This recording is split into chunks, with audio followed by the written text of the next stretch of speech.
Buenas tardes, bienvenidos a Welcome DTV. Comenzamos Ley y Mente. Hoy vamos a hablar de una de las noticias más impactantes de todo el año, como ha sido el intento de asesinato del expresidente y candidato a la presidencia de los Estados Unidos, Donald Trump. Vamos a contar con la participación de importantes expertos en materia de seguridad. Vicente de la Cruz, presidente de la Asociación Española de Escoltas. Buenas tardes, Vicente. Buenas tardes. Mariano Agüero, presidente de la Asociación de Empresas de Seguridad de la Comunidad de Madrid. Buenas tardes, Mariano. Buenas tardes. Vamos a contar también con la participación de Javier Sandoval, asesor de seguridad. Buenas tardes, Javier. Muy buenas tardes. Y como siempre, con la participación de la colaboradora de este programa, Marien Villella, psicóloga forense. Buenas tardes, Marien. Buenas tardes, José Carlos, y a todos los invitados. ¿Cómo estás, Marien? Muy bien, gracias. Muy bien. Un tema muy interesante, ¿verdad? Súper interesante. Porque se puede afrontar desde el punto de vista de seguridad, pero también desde el punto de vista psicológico. Sí, desde luego. Sí, y dos tipos de psicología. La psicología del criminal y la psicología de las masas. Efectivamente, sí. Bueno, comenzamos. El 13 de julio de 2024 es tiroteado Donald Trump en un meeting en Butler, Pensilvania, por un joven llamado Thomas Crooks, de 20 años, sobre el que hay un absoluto vacío en cuanto a su historia. Solamente se sabe que era una persona taciturna, una persona solitaria, que parece ser que había sufrido acoso en la escuela y que, que disparó hasta en 8 ocasiones contra Donald Trump, lo cual es absolutamente increíble, teniendo en cuenta que es un expresidente de los Estados Unidos, que además es un candidato a la presidencia, y que una persona pueda llegar hasta el lugar donde va a celebrar un mitin, subirse al tejado, a un tejado próximo, con un arma como el que utilizó y que ahora nos explicarán los expertos cuál era, etcétera, etcétera, pues resulta increíble. Ni en la peor de las películas de asesinatos políticos se puede pensar que pueda existir un fallo de seguridad como este. Fallo de seguridad, o como algunos intentan introducir, complot, no sabemos. Evidentemente, este joven parece ser que es una persona que actuaba en solitario, pero existe un vacío tremendo, como he dicho antes, sobre el sujeto en sí, porque se desconoce absolutamente cualquier circunstancia que pueda ser verdaderamente clave y probada sobre los hechos. Se dice que era una persona que se inscribió como votante republicano, pero el caso es que una persona con el mismo nombre, se sospecha que era él, pues donó $15 a una organización de orientación más izquierdista. Y sobre él no existe prácticamente ninguna información que pueda dar datos de cuál es su filiación, su verdadera filiación política o simpatías políticas. También se ha hablado en los medios de comunicación que semanas atrás se había detectado por parte de la CIA o de los servicios de seguridad cierto movimiento para asesinar a Donald Trump por parte de la Guardia Revolucionaria iraní, los servicios de inteligencia iraní, como consecuencia del asesinato que se produjo cuando Donald Trump estaba en la presidencia de Qasem Soleimani, que era una de las cabezas precisamente de la Guardia Revolucionaria. Esto ha hecho que en la Cámara de Representantes de los Estados Unidos se vaya a iniciar una investigación profunda sobre cuáles han sido las causas y las circunstancias que han conllevado este intento de magnicidio. Porque las causas no están claras. Los hechos, evidentemente, sí. Y para ello, pues vamos a preguntar en primer lugar a Vicente de la Cruz. Vicente, ¿cómo lo calificarías? ¿Fallo? ¿Chapuza? ¿Existe la posibilidad de que sea un complot? ¿Qué opinas? Bueno, empiezo por el final. Yo no creo en la teoría de la conspiración. Creo que si alguien conspira, y para matar a un potencial presidente de los Estados Unidos, el que conspira tiene medios, no manda a un, vamos a decir, chaval de 20 años, que además falla, que no tiene el temple. Puede que tenga la habilidad, porque en Estados Unidos la gente tiene la posibilidad de entrenar con relativa facilidad con armas, pero no tiene el temple que tiene un profesional, alguien que haya estado en combate, por ejemplo, o que pueda tener un fanático entrenado en organizaciones terroristas, ¿no? Entonces, No compro la teoría de la conspiración. Creo que es un fallo impresionante del Servicio de Seguridad, del Servicio Secreto. No lo digo yo, lo dice el FBI en este momento. El Servicio Secreto en este momento está en la picota, está seriamente comprometido, porque no solo hacen mal todo el trabajo previo, es decir, cuando se hace un servicio de estas características hay una labor previa de inteligencia, ¿no? Por ejemplo, el saber que había una amenaza desde Irán. Eso es inteligencia. Pero también se tiene que hacer inteligencia relativa a este tipo de personas que, fruto de la polarización que hay política, no solo en Estados Unidos, en todo el mundo, pues pueden animarse a ir más allá, ¿no? Este chico había salido ya en vídeos diciendo I hate the Republicans, I hate Donald Trump, odio a Donald Trump, odio a los republicanos. Lo que nos lleva a pensar que el carné de votante que se había sacado era para poder estar presente en actos del Partido Republicano con el objetivo de matar a Donald Trump, o de lo que al final terminó intentando, ¿no? Asesinar a Donald Trump. Es un fallo garrafal de la inteligencia, pero es un fallo garrafal del Servicio Secreto que no realizó la debida requisa, que esto es una labor típica de los escoltas, el requisar, el inspeccionar, vamos a hablar en el idioma de todo el mundo, nosotros lo llamamos avanzada, y es verificar todo el entorno, que no hay nadie, que no hay posibilidad de que haya nadie, dejamos precintado, cerrado, que no pueda entrar nadie sin que lo detectemos. Y este chico subió hasta un tejado, enfrente de un evento. Pero además yo creo que no se tuvo en cuenta una cosa muy importante, y es la América rural. La gente en la América rural es muy diferente a las ciudades, puede ser mucho más extremista en determinados aspectos, tiene mucho más acceso y mucha más costumbre de utilizar armas, y luego el evento se desarrolló en un lugar muy abierto y con muchas facilidades. Es decir, el fallo es terrorífico, pero es que el fallo del propio primer círculo, que lo llamamos en seguridad, fue catastrófico. De hecho, hubo algunos agentes que hicieron realmente lo que podríamos llamar un papelón, incluso que ha sido fruto de 100 memes de los que podemos hablar, ¿no? María del Campo. Ahora iremos con el sistema de seguridad que se plantea en torno a un evento como estos y a una persona tan importante como un expresidente de los Estados Unidos y candidato a la presidencia de los Estados Unidos. Mariano, buenas tardes. ¿Qué opinas tú? ¿Fallo garrafal de seguridad? Yo es que no veo telediarios, luego entonces, como tengo cierto recelo a los políticos que tenemos de turno, pues no veo telediarios, luego entonces no puedo opinar en este sentido. Yo me remito a Vicente, que es el que domina el tema, de verdad. Marien, ¿se puede llegar a fanatizar con los medios de comunicación? Hemos visto durante esta semana cómo han sacado incluso vídeos de todas las portadas de los periódicos y semanales, etcétera, donde se apunta directamente a Donald Trump con todos los calificativos despectivos, incluso se le llama fascista, nazi, la cara de un cerdo, etcétera. ¿Esto qué influencia puede tener en determinadas personas? Hasta el punto de jugarse la vida, porque una persona cuando sube a un tejado a intentar matar a un expresidente de los Estados Unidos, evidentemente tiene que asumir que puede morir. ¿Hasta qué punto la fanatización de la gente a través de los medios de comunicación? ¿Existe cierta irresponsabilidad por parte de los medios de comunicación en este sentido?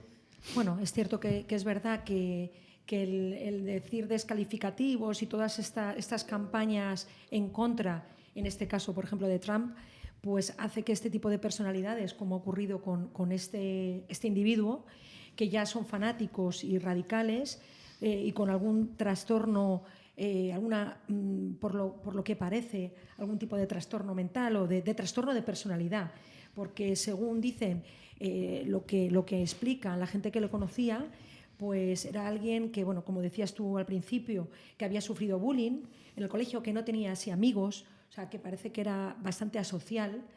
Y bueno, pues eso, si tiene una tendencia política radical, si luego escucha a través de los medios, no sabemos la familia, el entorno, pues una persona que ya tiene un trastorno de personalidad y que se extrema, pues puede llegar a esta conducta. Luego la facilidad de las armas que tienen en Estados Unidos, porque hay que acordaros que cogió el arma del padre, esa facilidad de cómo un crío de 20 años tiene el acceso a llevarse un arma. Ahora hablaremos del bullying Sí. y de la personalidad de, Sí. de estos individuos, de estos lobos solitarios y Sí. cómo pueden llegar a ejercitar violencia. Sí. Pero vamos a preguntar a Vicente, para el público que no entiende mucho de medidas de seguridad, que nos explique un poquito, al menos desde el punto de vista español, claro, si puedes hacerlo en norteamericano, mejor. ¿Cuál sería pues toda la organización de la seguridad de un candidato, en este caso, que va a hablar? Porque lo que es sorprendente, como tú bien has dicho, es que en un espacio abierto se permita que una persona suba a un tejado, que una persona porte un arma, que incluso hay una denuncia, parece ser, de un asistente que dijo que allí había una persona. Explícanos un poquito cómo es el sistema de seguridad para que la gente entienda ese fallo que tú has Y denunciado. si me permites un inciso que comentábamos antes de entrar, los drones. ¿Los drones no detectaron desde arriba a este individuo en el tejado? Bueno, en ese sentido hay una teoría, hay una noticia que hay que confirmar si es cierta o no, y por eso hay que ponerla entre comillas, pero dicen que el agente del servicio secreto que estaba como francotirador, como sniper, tuvo enfocado durante 3 minutos previos al atentado a este individuo y no recibió autorización para disparar. Entonces, esto si se confirma, que en el proceso judicial terminará confirmándose o no, sería aún más grave, ¿no? Porque no se tomó la decisión de que la toma el jefe del dispositivo. ¿Y tú cómo valoras esto? Porque cuando hablábamos de la teoría conspiranoide, ya había escuchado yo eso, y es que decían que cómo es posible que el francotirador de los servicios de seguridad no hubiese abatido a esta persona cuando le tuvo durante un tiempo en el punto de mira. Porque tienen que autorizarle, él solicita permiso. O sea, el procedimiento es, siempre tengo en el punto de mira una persona con un arma en riesgo tal, y le dan la orden de ok, actúa, dispara o no. Y probablemente pues, no se valoró la amenaza en el punto justo en el que estaba. De hecho, no se valoró la amenaza adecuadamente. Claro, porque llevaba un rifle. Sí, pero es que además no estaba oculto, no es el típico francotirador que se pone detrás de una ventana con cortinas que solo se ve el cañón. No, es que estaba el tipo en el tejado con el arma, o sea, se le veía perfectamente, y yo estoy seguro de que el servicio secreto, los francotiradores, que además tienen unas miras pues enormes, seguramente lo estaban viendo. Entonces, es bastante inexplicable esa falta de toma de decisión, que también es muy difícil, ¿no? Porque ahí pones en lugar de esa persona de, hay un tipo con un arma encima del tejado o lo que parece un arma, mátale. Bueno, pues es una decisión que hay que tomar, ¿no? También Además, en segundos. En segundos, mátale, ¿no? Claro, cuando con la responsabilidad que conlleva. Claro, cuando empieza a disparar, entonces sí, mátale, ¿no? Y fue eliminado inmediatamente, ¿no?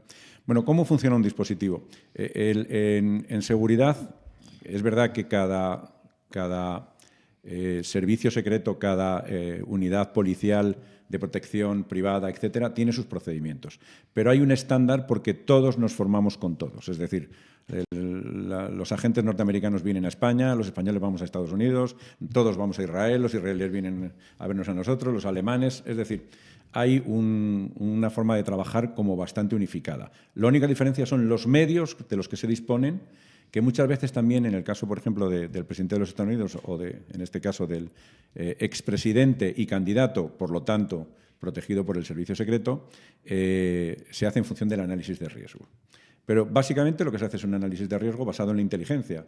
Es decir, tenemos esta información, el candidato, esta persona, tiene un riesgo X. En el caso de Trump creo que está más que evaluado que el riesgo es permanente, constante, por la polarización, y lo estamos viendo, bueno, no hace tanto el primer ministro de Eslovaquia o otros casos que hemos vivido, ¿no?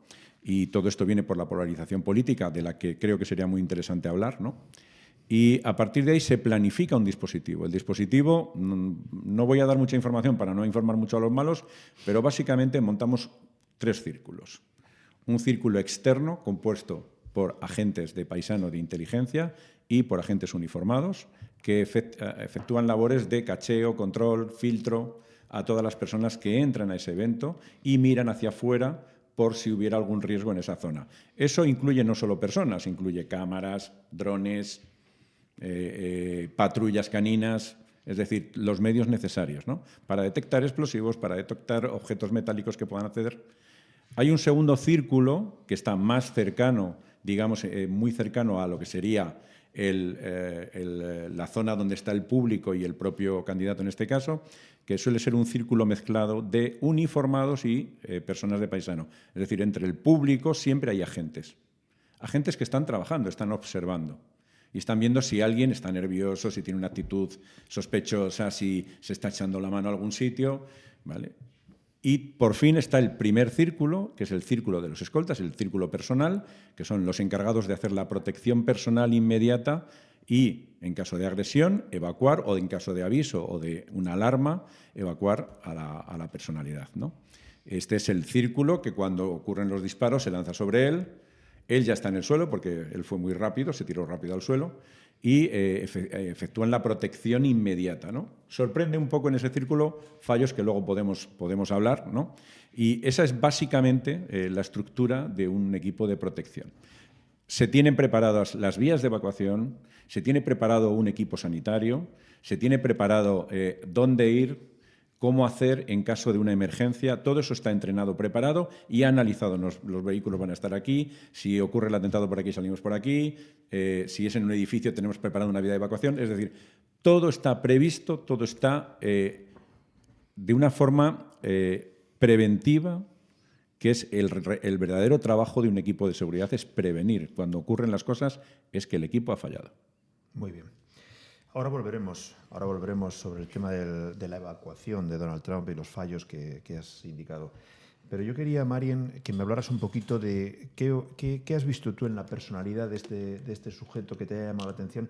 Y sobre todo me interesa muchísimo porque siempre se hace mención cuando hay un personaje de esta naturaleza, por ejemplo, que ha sufrido bullying. ¿En qué medida afecta unos antecedentes como estos a una conducta de subirte a un tejado con un arma a intentar matar al presidente de los Estados Unidos? ¿Qué hay detrás de esa? ¿Qué intención? ¿Qué persigue? ¿Qué trauma puede llevar a una persona? ¿Una fanatización? Sí, tiene toda la pinta de que este individuo pues tiene unas características de sociópata. Lo del bullying no es un rasgo, porque hay muchísimas personas que sufren bullying y no son sociópatas, son personas normales que dan con gente indeseable porque tengan rasgos de timidez o algo y los demás atentan contra ellos. Pero en este caso, probablemente su personalidad de no conectar con los demás, de no saber tener relaciones interpersonales, parece ser que era una persona brillante en matemáticas, según han dicho, pero luego muy introvertido. Luego también tiene unas facies un poco llamativas. Facies se dice en psicología a la cara, ¿no? Tiene unas facies un poco extrañas, que no son... Bueno, tiene las facies un poco extrañas. La verdad es que tiene unas facies un poco de discapacidad intelectual, que eso no quiere decir que, oye, hay muchas personas con discapacidad intelectual, y en este caso no sería porque era un hábil en matemáticas y había terminado se había graduado. Pero es verdad que probablemente la sociopatía, una radicalización política, y eso hace que esto sea un fanático y le dé igual hasta arriesgar su vida, no lo piensa. O sea, tiene una animadversión hacia el expresidente, hacia él, que ahora está otra vez de candidato, y quiere eliminarlo, y no piensa en sus consecuencias. ¿Tú opinas que ya te lo he preguntado antes un poquito, sí, pero lo voy a preguntar más concreto, que una campaña publicitaria contra una persona concreta o contra un grupo concreto, que incluso en el Código Penal hay determinados delitos, son delitos de odio contra grupos que puedan tener una determinada afinidad, puede conllevar a reacciones de personajes, de personas como esta? Hombre, eso acrecienta. Los medios de comunicación, si hacen campaña en contra y estas personas pues se radicalizan más, acrecienta. Y a veces no son los medios. No sabemos la familia de este chico, si a lo mejor cómo era, pero pueden ser los medios, puede ser un grupo social, una asociación, que en este caso no parece, aunque dicen que había donado a una asociación radical, ¿no? Pero tampoco se ha hablado mucho de eso. Puede ser unos padres también que le inculcan el hablar mal, o sea, cualquiera, todo al final influye, ya sea los medios, ya sea un grupo, aunque no parece que tuviera amigos. Ese chico no parece que tuviera amigos. Ya, o sea que es todo un conjunto de cosas. Es un conjunto de cosas y que desde luego tiene un trastorno, ya llamemos sociopatía sobre todo, y algún otro rasgo más, desde luego, que ha acrecentado este odio y que ha tenido el objetivo de eliminarlo. Sí, en todo caso, me parece un tema súper importante. Sí. lo que es cierto es que las noticias, la información, cómo se trata, los grandes responsables de esta polarización que son los propios políticos, en primera persona, donde terminan convirtiendo al adversario político en enemigo político y terminan convirtiendo al ser humano en una especie de cucaracha que se puede pisar. Es decir, lo reducen a la mínima expresión mediante el odio, ¿no?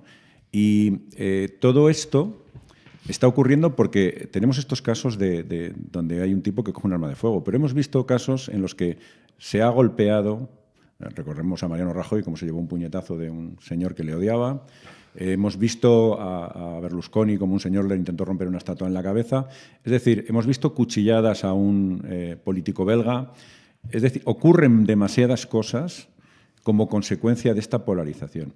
Y hay una cosa muy importante que desde inteligencia se trabaja y que hay que analizar en profundidad, y es que estamos siendo manipulados, y aquí no hay teoría de la conspiración, esto es real y está probado, estamos siendo manipulados por redes sociales, por informativos, donde se está exacerbando y se está tocando intencionadamente los sentimientos de las personas conociendo sus sentimientos. Es decir, conocimos en las anteriores elecciones a Estados Unidos, las primeras de Trump, que había habido una intervención cogiendo datos de Facebook sobre el ideario de las personas, y hay varios países que están trabajando con fake news sobre nuestras redes sociales y están tocando los sentimientos que saben que las personas tienen para romperlos. Y todo esto está generando esa polarización que, insisto, es responsabilidad sobre todo de los líderes políticos, porque son los que deberían dar ejemplo hacia abajo de respeto institucional, de decir las cosas de otra forma, de respeto al contrario, de respeto a las ideas de los demás. Lo estamos viviendo todos los días, donde Donald Trump es un fascista, donde en España el tratamiento de unos políticos a otros es terrorífico. Y eso cala en las capas inferiores de ese electorado y de esas personas que son afines ideológicamente. Este es un fascista inmediatamente, este es un comunista, este es un tipejo, este es reducirles a eso que tú bien sabes, donde ya esa persona no tiene significado como ser humano y puede ser tratada de cualquier forma. Una denuncia. Las fake news, perdona, las fake news Sí, es sí, que claro. las has mencionado, y es que ahora con el tema de las redes es terrorífico todo cómo se exacerba, cómo se exagera, y luego, claro, los jóvenes están todo el día con las redes sociales, entonces se está leccionando de mala manera y se ha perdido un respeto y los valores, y eso es lo que dices tú, una polarización, o sea que sí, totalmente. Pues una de denuncia acuerdo. que debería calar, apelar a la responsabilidad de los líderes políticos para que no polarizaran, y de los medios de comunicación que, bueno, pues que se inclinan por unos y por otros para que tuviesen la responsabilidad suficiente para no empujar a estas personas que ya de por sí son proclives por la situación personal, anímica, mental, ya son proclives a cometer algún tipo de acto contra un candidato, un político, etcétera, que sean responsables y que tengan en cuenta la capacidad que tiene de provocar una tragedia. Javier Sandoval nos quería comentar algo. Javier. Sí, bueno, dos cosas. Una, digamos, también un comentario a lo que estáis haciendo, y que parece ser que este individuo, según comentaba Vicente antes, ya había publicado algo. El Cuerpo Secreto tiene un departamento donde la cantidad de amenazas que se pueden hacer a diario en contra del presidente en concreto y de otros miembros del gobierno, se suele medio investigar la mayoría. Medio investigar, pero parece ser que este individuo pues ha pasado desapercibido. Y luego, pues de cara a la protección, también, bueno, desde mi punto de vista, y coincido, creo que ha sido un poco chapuza, no sé si de los anillos, Vicente, en general, o bueno, también esos, hay que tener claro si esas noticias de que estaba en el punto de mira, si eso es cierto, porque ahora, bueno, ahora habrá, ni se sabe la cantidad de comentarios. Pero yo os pongo un ejemplo, y además fue un profesor que yo tuve dentro del máster de terrorismo, que era el jefe de escoltas en aquel entonces de George Bush, y no sé si os acordaréis la famosa imagen que le tira un zapato una persona, y estaba todo controlado, estaban todos los anillos, y fue un policía. Entonces, claro, ¿cómo controlas a ese policía que se quita el zapato? Y en este caso, bueno, pues será un zapato, pero imaginaros si saca el arma y le pega, hubiese sido un ataque suicida, lógicamente también, ¿no? Bueno. Vicente, pero que puede darse todo eso. Bueno, a ver, si las medidas de seguridad se implementan adecuadamente, por ejemplo, en este caso que estamos hablando del zapato, tuvo que tirar el zapato porque no pudo entrar con otra cosa. Sí que es verdad que la simbología del zapato en el mundo árabe es la que es. Te estoy tirando un zapato, te estoy despreciando de una manera soberana, pero está claro que este tipo no pudo entrar con un arma. ¿Por qué? Porque había unas medidas de seguridad que se lo impidieron, ¿no? Sí, efectivamente. Entonces, al final, nosotros tenemos que hacer un equilibrio entre la seguridad, la inversión en seguridad y lo que protegemos y el riesgo que tiene ese bien. Entonces, yo siempre pongo un ejemplo que es muy sencillo, ¿no? Si tú tienes una casa en la sierra y tienes una televisión en blanco y negro y 4 muebles viejos, ¿no pongas usted una alarma? Pues no tiene sentido. Porque ¿qué voy a proteger? Me cuesta más la alarma que todo lo que tengo dentro, ¿no? Pues hay que hacer un equilibrio entre la protección y el objeto de protección. Pero es verdad que hay que ir poniendo filtros, canalizando, para impedir un resultado final como el que ha podido ocurrir, bueno, en el que en este señor, creo que es protestante, ¿no? Trump, no cree en la Virgen, pero la Virgen se le ha aparecido. Hay una cosa, Vicente, has dicho presupuesto. Lógicamente, no debería haber problema de presupuesto en la protección de un presidente en un gobierno, ¿no? Pero sí es verdad que no se invierten presupuestos en la seguridad, en general. Partiendo ya de que muchas empresas, y cuidado, hablo también de protección aquí de España, no tienen ni departamento de seguridad o pertenece a recursos humanos. Bueno, es cierto que es así y el gran problema es que la seguridad no se mide por sus éxitos, solo se mide por sus fracasos. Entonces, ¿qué ocurre? Que cuando la seguridad es exitosa, que es casi todos los días, nunca se evalúa lo que se ha evitado. Solo cuando falla es cuando se puede poner en valor, ¿no?, lo que acabamos de perder, ¿no? Es complejo. Hay entidades que apuestan mucho por la seguridad, españolas y de otros países, y hay otras que, bueno, pues que le dan un segundo nivel. Cada uno sabe lo que se juega en este sentido, ¿no? Y tiene que tener las medidas adecuadas a, sobre todo, una cosa que ahora te juegas mucho, que es la reputación. ¿Vale? En el ámbito empresarial, la reputación como compañía, si ocurren determinadas cosas, puede ser seriamente dañada. Cada uno tiene que evaluar a partir de ahí. Nosotros, como somos de seguridad, que nos contraten todo, que nos pongan mucho y nosotros les ayudamos todo lo que haga falta. Bueno, tu experiencia es internacional y súper importante, Vicente. Bueno, humildemente. Bueno, yo que la conozco, has hecho una gran formación en muchísimos países. ¿Y cómo ves la formación del escolta americano? Que en este caso, bueno, es que no sería un escolta como tal, porque pertenece al servicio secreto. Para pertenecer al servicio secreto ha debido tener una formación en el Departamento del Tesoro, que es, digamos, como si fuese el ministerio de aquí que se encarga de ello. Y bueno, la formación es increíble, ¿no? Pero en relación a la española.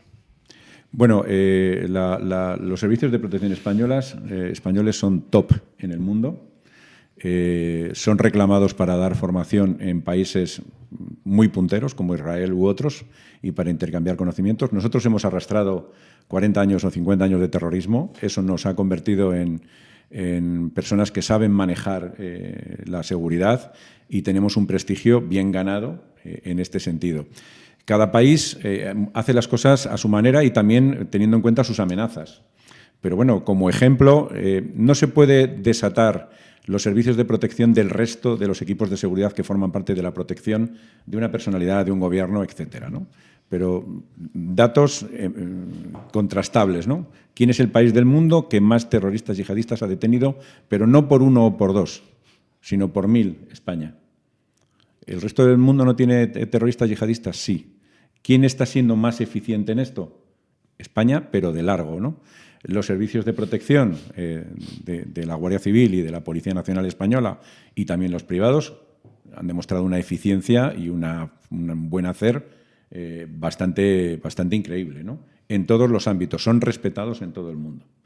Es verdad que cada país tiene su forma de hacer. En Estados Unidos, para llegar a ser escolta, ¿qué es lo que la gente ve? Pero es que detrás de los escoltas hay todo un equipo que a veces te toca hacer de escolta, a veces te toca hacer esa avanzada que digo yo, esa contravigilancia, esa requisa de elementos de explosivos, etcétera, etcétera, y todo tiene un enorme valor, porque ante todo es un trabajo preventivo. O sea, vuelvo a insistir, cuando ocurre el atentado, solo la suerte, de hecho solo hay un 2% de atentados que fracasen, y es por fallo del agresor o por estas baraca, porque este hombre debe tener baraca, como dicen que tenían algunos otros, para que justo en el momento que le disparan mueva la cabeza y le den la oreja en vez de en el occipital, ¿no? 8 disparos. Fíjate. 8 disparos. ¿En qué espacio de tiempo has conocido el tipo de arma, el calibre? Sí, el arma que utilizó el agresor es un fusil de asalto, una R-15, que es la versión civil que se vende en Estados Unidos para la gente de la calle, de un fusil militar que viene del M16 y que existen varios calibres, pero el más habitual ahora es el calibre 5.56, que es como, digamos, el estándar OTAN que utilizan las fuerzas militares y las fuerzas de seguridad, ¿no? 8 disparos se hacen muy rápido, ¿eh? De hecho, el tipo da la sensación de que pensaba acertar con el primero porque tarda en efectuar el segundo. Ahí va la pregunta. ¿Tarda en efectuar el segundo? ¿Tardaron los servicios de seguridad en eliminar a este individuo? Es decir, ¿hubo un fallo ahí también en cuanto a la orden que nos has explicado? Es decir, ¿tardaron demasiado en dar la orden de abatir a esta persona? A partir de que el individuo dispara, la reacción es buena. Ajá. Realmente 8 disparos se hacen en segundos, en muy pocos segundos. El hacer así al dedo se hace en muy pocos segundos. Y es verdad que ahí es donde se ve que el tirador no es un profesional, porque el primer disparo, que lo hace medido, tranquilo, digamos, con tiempo, apuntando, que es el que casi le cuesta la vida a Donald Trump, es un disparo certero, pero a partir de ahí hay gente a la que hieren el público que están a metros. Es decir, a partir de ahí él pierde el control sobre lo que está haciendo, ¿no? Lo que pasa es que ha visto que ha fallado y ha dicho, bueno, pues voy a intentarlo, ¿no? Voy a seguir. Dispara, pero son segundos, realmente son segundos, a lo mejor estamos hablando de 8 o 10 segundos antes de que lo abatan el servicio secreto. O sea que sí hay una buena reacción a partir de ahí, pero basada en que no ha ocurrido ya lo inevitable. Ahí voy. ¿Cómo es posible que una persona en un espacio abierto, en un meeting de un expresidente de Estados Unidos, candidato a la presidencia de los Estados Unidos, se suba a una persona con un arma a un tejado, que además hubo una denuncia de un asistente? ¿Cómo se puede explicar eso en los Estados Unidos? Es absolutamente inexplicable. O sea, es un fallo de seguridad clamoroso. Después de muchos años trabajando en dispositivos de seguridad, a veces pasan cosas, no pasa nada, pero tú sabes que han pasado, ¿vale? Y es el error humano, ¿no? Y el error humano a veces te pone los pelos de punta, porque he visto dispositivos súper serios que cuando llevan 1 hora siendo ejecutados se relajan, porque los seres humanos somos así. ¿Vale? Entonces, acto súper importante en el Hotel Ritz, por poner un ejemplo, donde va Su Majestad el Rey, 5 ministros, 8 personalidades, 40 escoltas, equipo de seguridad, perros, bla, bla, bla. Empieza el acto, todo el mundo mirando a todas partes, aquello está súper tenso, y cuando ha pasado 1 hora, de repente vemos gente que empieza a charlar con gente, vemos gente que empieza a relajar, ¿no? Y es una de las claves de la seguridad, es que no puede estar relajada en ningún momento, hay que ejecutarla de una manera constante, y si hay que hacer relevos entre el personal para que eso no ocurra, se hacen, y los equipos de seguridad más serios, esta parte de la actividad se la toman con muchísima seriedad. Es verdad que hay un vídeo y se ve claramente como hay gente que señala al agresor encima de un tejado y llaman a la policía, oiga, que hay un tío ahí, que está ahí un tipo, y esto ocurre 1 minuto y medio antes de que dispare, porque hay alguien que ha sido un genio, que ha juntado 4 vídeos y por los audios los ha hecho cuadrar, y es el vídeo donde se le ve al tipo, el vídeo donde está Trump, el vídeo donde está el tirador del servicio secreto y otro vídeo al lado, ¿no?, del público, ¿no?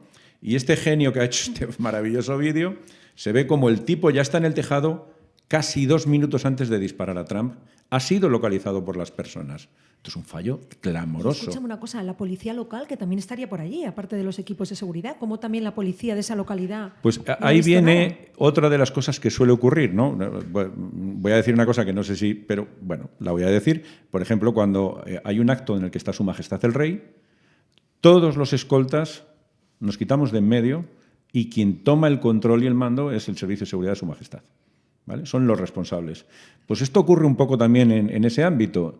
Llega el servicio secreto y nadie se atreve a mover un pelo sin el servicio secreto. Y esto a veces lleva a estas descoordinaciones, porque también damos por sentado que un policía es una persona que está preparadísima. Pues es que a lo mejor un policía rural de la ciudad esta de Pittsburgh, de la América profunda, es un señor que se come todos los días 5 donuts, por decir una cosa jocosa, ¿no? Y que da una vuelta con la patrulla y saluda a los vecinos y no se ha visto en una más gorda en su vida. Claro. Y no sabe reaccionar. Claro. Bueno, pues para los que nos están viendo o escuchando, o las dos cosas, decirles que en los Estados Unidos han asesinado a 4 presidentes. Nos creemos que es algo ajeno a nuestra cultura, pero no. En España han asesinado a 5 presidentes.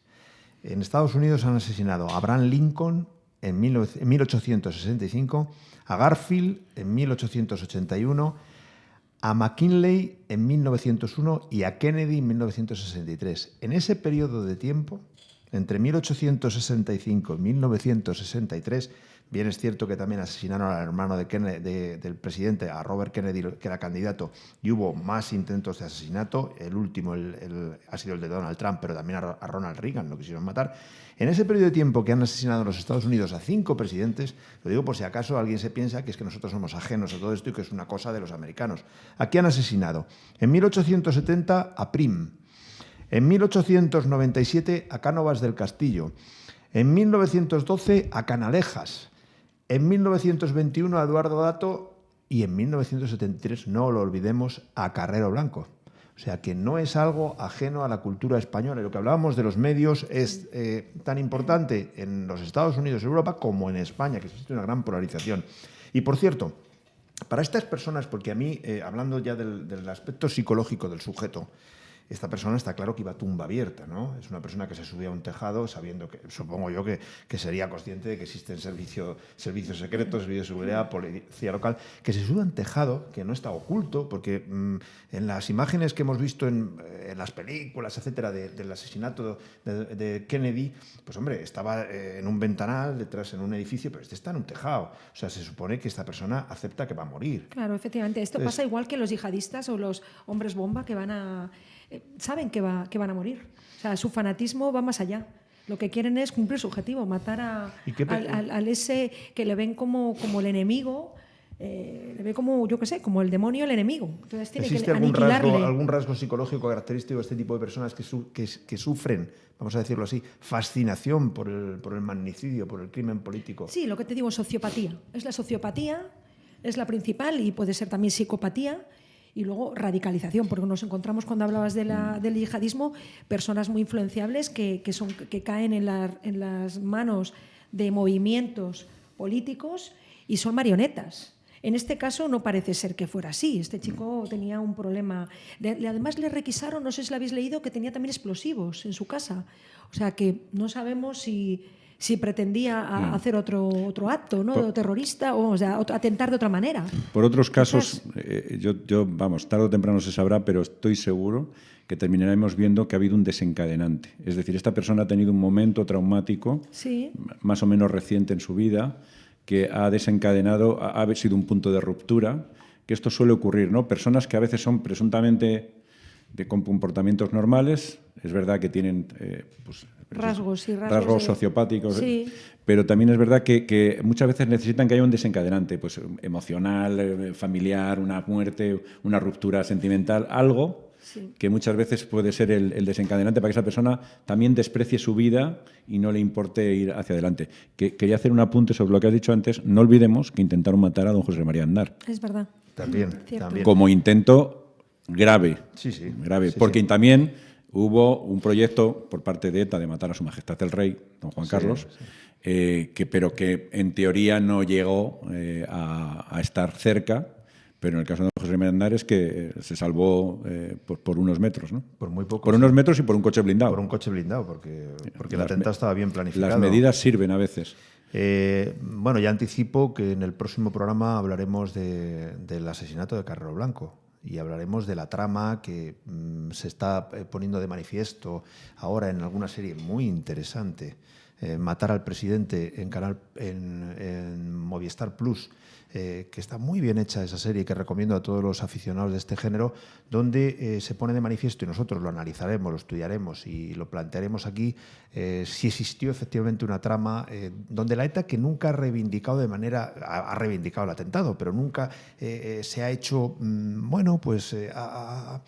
ha pregonado con demasiado entusiasmo la autoría de ese hecho, y es porque se piensa que los servicios secretos norteamericanos tenían mucho que ver en ese atentado. Pero eso lo analizaremos en profundidad en el próximo programa, al que ya anticipo que si Vicente quiere apasionante, participar, es un tema apasionante. pues está invitado Muchas ante sus conocimientos. Y bueno, ¿qué más queréis añadir al respecto? ¿Hay algo que se nos haya quedado en el tintero? Parece que Sandoval quiere añadir algo. En relación a lo que es el atentado, perdón, yo creo que ya Vicente lo ha explicado técnicamente total, ¿no? Pero sí quiero incidir, porque además Vicente es especialista en la formación, también del tema de los piratas famosos de los barcos, porque también requiere, Vicente, una formación especial y además con armas largas y todo. Y tú fuiste, digamos, un poco pionero en aquel tema. Y luego la formación del propio... yo siempre digo un ejemplo, ¿no? Todo el mundo, a nivel ya de temas de corazón y de tal, todos los escoltas hablan, por ahí cuentan las cosas, los españoles ninguno.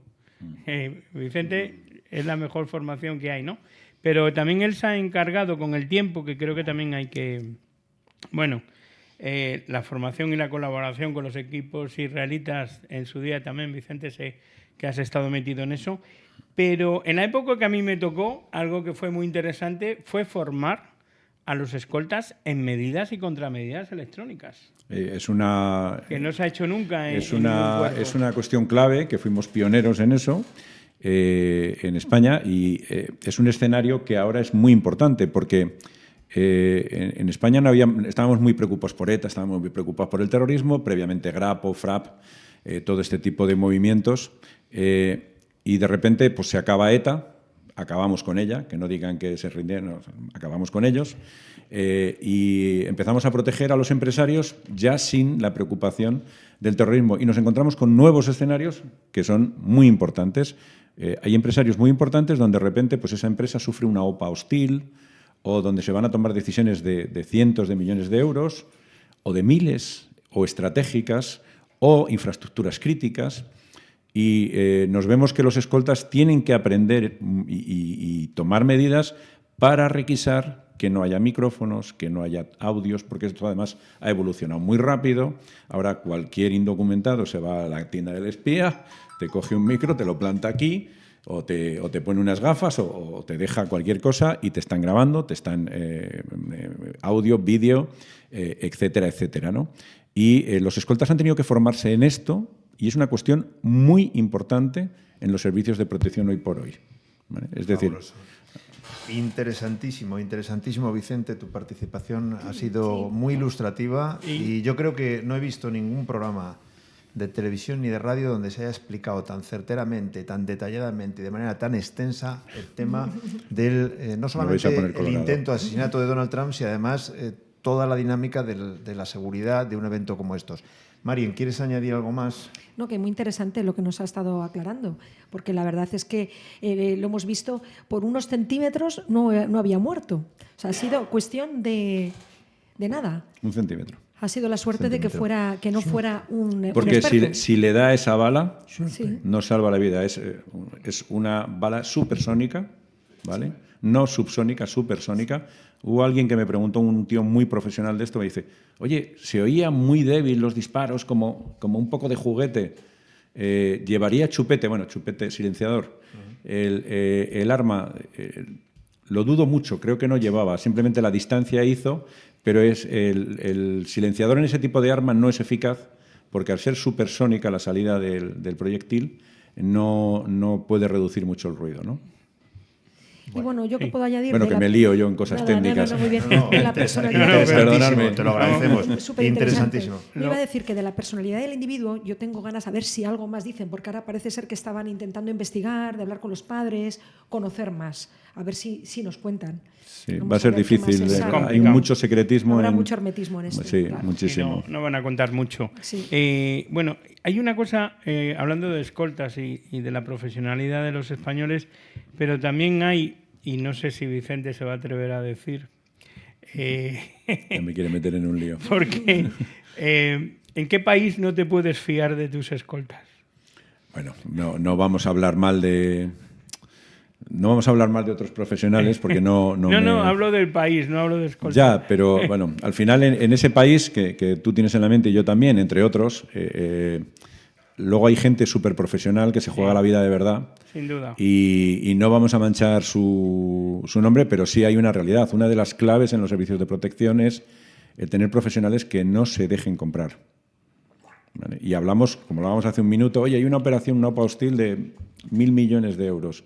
Pues con 1.000 millones de euros hay gente que es capaz de hacer cualquier cosa. ¿Vale? Y en países donde los medios económicos no son tan elevados, por menos dinero se pueden comprar muchas voluntades. Y de hecho ocurre. Pero a veces no se compran voluntades con dinero, a veces se compran secuestrando a la familia del escolta y diciendo o haces esto o tu familia va a morir, ¿no? Efectivamente. Entonces, también hay que tener la entereza y saber dónde estás trabajando y en lo que te estás metiendo y a partir de ahí las consecuencias para tu vida. Mariano hace poco me decía, hijos tal, nunca vas a saber si tengo hijos o no. Nadie va a jugar con eso. Esto es un tema muy serio. Exacto. ¿Vale? Y cuando tienes un hijo no se lo cuentas a nadie. Y si no lo tienes, dices que lo tienes y viceversa. Y es un tema peliagudo porque el escolta puede ser el camino para llegar al protegido. Es una profesión arriesgada. Claro. Muy Luego arriesgada. todo el mundo puede tener un precio, pregunto. Todo el mundo tiene un precio. El precio, lo único que hay que saber qué precio es el de la persona. Efectivamente. Porque a mí, si yo te digo, oye, por 1 millón de euros vas a hacer esto, Sando, y me dices, no. Vale, y si mato a tu X, ¿lo vas a hacer? Y me dices, sí. Claro, efectivamente es así. Esto me Bueno, recuerda a la pues- serie de Homeland. Como siempre hablamos de series, ¿te acuerdas? Que intentó matar al presidente. Le Muy habían buena, ¿eh? aleccionado. Muy interesante esa ¿verdad? serie. Muy buena, Muy muy buena serie apasionante. que engancha. ¿Verdad? Apasionante para volver a verla. ¿Verdad? Sí. Pues yo no sé si queréis añadir algo más. Yo creo que está Bueno, casi todo dicho. a Mariano le hemos tenido ahí que no ha querido hablar, José Sí. Carlos, Es que el pero tema- es la persona también que más controla en ese sentido en los medios electrónicos. Ah, sí. Porque lógicamente hay que dar la cobertura también a los escoltas, ¿no? Y él es el especialista. Lo que pasa que no ha salido todavía de la inteligencia, yo creo, y por eso no puede hablar. Bueno. No, hombre, tenéis un verdadero experto en ese tema que se trataba hoy aquí en la emisora. Hoy ha sido un lujo. Lógicamente, yo poco puedo decir. Yo llevo de presidente 10 años en la Asociación Madrileña de Empresas de Seguridad, pequeñas y medianas nada más. O sea, no hablemos de las grandes porque esas están en otra historia. Y bueno, pues oye, yo lo que me toca lidiar es pues, con todas las empresas que son asociadas a la asociación, para la redundancia, y bueno, pues muy bien. Lo que sí que hay que ser muy, muy discreto en temas de seguridad. Lo que decía hace un instante Vicente, no puedes decir que tengo un hijo. Solo lleva algo más de 30 años instalando cosas por ahí, pero... Bueno, ya sacaremos alguna palabra Tiene- más tiene- a Mariano en otro Muy programa. Tiene secretos que a lo mejor Porque podemos no ha querido- sacar. No ha querido participar, pero No. va a tener que participar a la fuerza. Y además solo digo una cosa, que pocas personas tienen la categoría OTAN en España y él la tiene. Bueno, pues muy interesante, como he dicho. Muchísimas gracias, Vicente. Un placer. Muchísimas gracias, Mariano. Muchísimas gracias, como siempre, a Javier Sandoval. A Un ti, placer. Muchísimas gracias, Oye, Marien. y yo quiero decir que nos tienen que seguir en Leimente, en Instagram, @Leimente, en YouTube, @Leimente, Welcome DTV, que nos vais a ver todos los jueves a las 7:30, y luego Welcome DTV en la TDT madrileña. O sea, que por favor que a nadie se le olvide y darnos a seguir en Instagram y en Facebook. Bueno, no tenemos cuenta de Facebook, pero en breve la tendremos. En breve Pero la a Welcome tendremos. DTV y a la cuenta de Leimente. Muy bien. Fantástico, Vale. una puntualización necesaria. Necesaria. Muchísimas gracias a todos y les esperamos el próximo jueves a las 7:30 en Ley Mente.